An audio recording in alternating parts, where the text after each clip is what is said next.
Lorsque Rachid al-Gilani chasse les Anglais d'Irak, à la suite d'un coup d'État, Fritz von Groba fait envoyer quelques appareils de la Luftwaffe pour protéger l'or noir irakien qui doit désormais abreuver le Reich. Le Mellah, important quartier juif de Bagdad, est mis à sac. Saddam Hussein n'a que 4 ans, mais son oncle maternel et futur mentor, Khair Allah Khalfa, dirige le pogrom.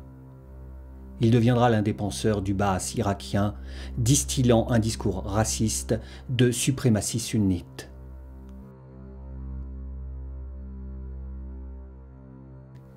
De la Beyrouth vichiste où il est réfugié, le grand moufti de Jérusalem, Al-Husseini, accourt à Bagdad. De Damas arrivent Michel Aflaq et Salah Bitar, avec une armée de volontaires commandée par Al-Khaoudji, ancien officier du 2e bureau français. Le régent Ali El-Hachem a pu s'échapper avec le petit roi Faisal II, 6 ans, dont la photo a servi de modèle à Hergé pour Abdallah. Gurkha et Britanniques reprennent rapidement le pays malgré les 3 avions de la Luftwaffe. Les Allemands sont faits prisonniers et l'oncle de Saddam Hussein jeté en prison. Von Groba et Al-Husseini parviennent toutefois à s'enfuir par le désert. Convertis à l'islam, von Groba tente de convaincre les Saouds de livrer leur pétrole au Reich. Mais Washington a la main sur l'or noir saoudien et soutient de plus en plus ouvertement Londres. Hitler décide alors d'aller chercher son pétrole lui-même directement à Bakou en URSS. 3 semaines plus tard, l'opération Barbarossa enfonce les frontières soviétiques. Le plan prévoit l'élimination ou la déportation des populations slaves et juives et leur remplacement par des Germains.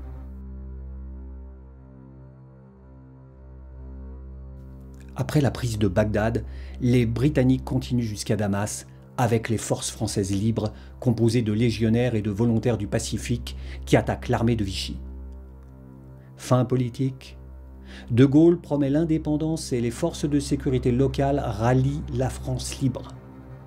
Par contre, Rommel et l'Afrika Korps foncent sur le Caire, où des agents allemands promettent l'indépendance aux Égyptiens.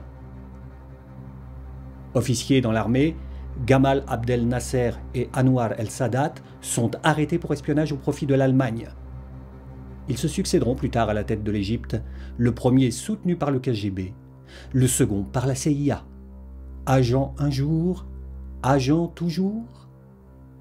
Renforcés de volontaires africains, les Français libres sont positionnés à Bir Hakeim pour stopper l'Afrika Korps à 1 contre 10. Les radios sont confiées aux volontaires du Pacifique et émettent en tahitien, un code impénétrable. Les Français tiennent 2 semaines avant la contre-attaque victorieuse d'El Alamein. Le nazi genevois Jean-Maurice Beauvert organise l'exfiltration du grand moufti de Jérusalem coincé en Iran.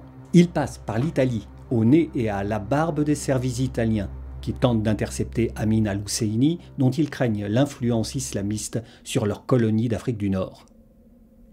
Une ambiguïté du fascisme que déplore Hitler, qui reproche à Mussolini de lui avoir coûté une alliance fondamentale avec le monde musulman.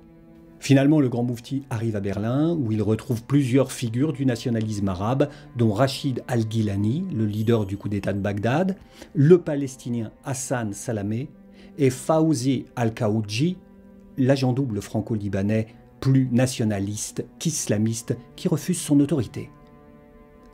Amin al-Husseini devient en effet président du gouvernement palestinien en exil et Beauvert est son secrétaire. On les entend à la radio, ils rencontrent Goebbels et même Hitler avant de quitter Berlin pour Sarajevo. Beauvert, qui connaît bien la région, veut y recruter des divisions SS de volontaires musulmans, projet appuyé par von Leers et Himmler.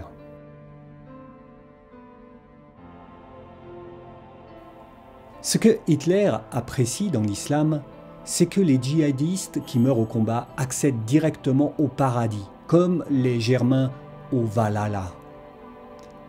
Il reproche au christianisme d'avoir ruiné cet idéal, particulièrement utile à une armée dont les combattants tombent comme des mouches. Himmler lit assidûment le Coran. Hitler en personne autorise les soldats musulmans à prier 5 fois par jour et à manger halal. Imams et mollahs sont adjoints aux recrues alors que les SS n'avaient jusqu'alors pas d'aumônier. Au même moment, pour soutenir spirituellement la grande hécatombe patriotique, Staline organise le retour de la religion, jusqu'alors âprement combattue.